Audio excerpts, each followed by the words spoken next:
अन्विता आणि सागर दोघेही एका छोट्या शहरात राहणारे मध्यमवर्गीय आयुष्य जगणारे. अन्विताचं लग्न झालं होतं. तिचा नवरा निनाद बँकेत काम करायचा. संसारात काही मोठी अडचण नव्हती. पण मागील काही वर्षात त्यांच्यातील संवाद जवळजवळ संपला होता. निनाद सतत व्यस्त, घरात येऊनही थकलेला, मनाने दूर. अन्विता मनाने संवेदनशील. तिला तिचं अस्तित्व, तिच्या भावना, तिचं ऐकून घेणारा कोणीतरी हवा होता. अशातच सागर तिच्या आयुष्यात आला. सागर तिच्या ऑफिसमधील नवीन सहकारी, शांत, समजूतदार आणि मनापासून ऐकून घेणारा. नात्याची सुरुवात एके दिवशी ऑफिसमधील मोठ्या प्रोजेक्टचा ताण अन्विताला सहन होत नव्हता. ती अकाउंट्स रूममध्ये बसून डोळे पुसत होती. तेव्हा सागर आला. तुम्ही ठीक आहात ना? एवढ्या साध्या प्रश्नात तिला कितीतरी काळानंतर प्रेमाची ऊब जाणवली. तो तिला दोष देत नव्हता, प्रश्न विचारत नव्हता, फक्त ऐकून घेण्यासाठी उभा होता.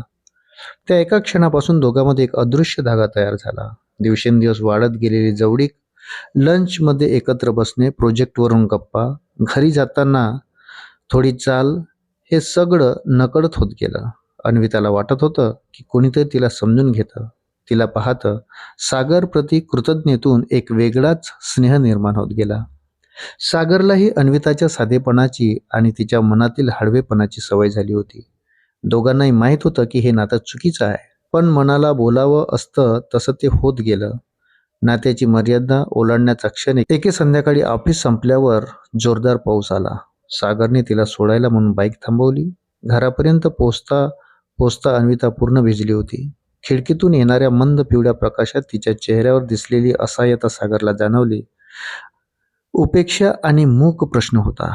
मी एवढी चुकीची का? सागरने तिचा हात हलकेच धरला आणि म्हटले, तुम्ही चुकत नाही. तुम्हाला फक्त प्रेम हवं होतं, ते मिळायला तुमचाही हक आहे. या एका वाक्याने तिने स्वतःला पूर्णपणे हरवून बसली. पण त्याच वेळी तिला जाणवलं हे नातं तिला सुख देईल, पण शांतता नाही.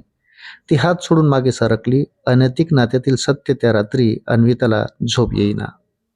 तिच्या मनात एकच विचार, ही जवळीक माझी पोकळी भरते पण आयुष्य उद्ध्वस्त करू शकते. तिला जाणवलं की सागर वाईट नव्हता, निनादही वाईट नव्हता. चूक होती त्यांच्या आयुष्यातील संवाद हरवलेला आणि त्या रिकाम्या जागेत सागर आला होता. निर्णयाचा दिवस. दुसऱ्या दिवशी अन्विताने सागरला बोलावलं. तिने हात थरथरत म्हणाली, आपलं नातं सुंदर आहे, पण ते चुकीच्या ठिकाणी उभं राहतं. हे वाढलं तर कोणाचंच भलं होणार नाही. सागर शांतपणे ऐकत राहिला.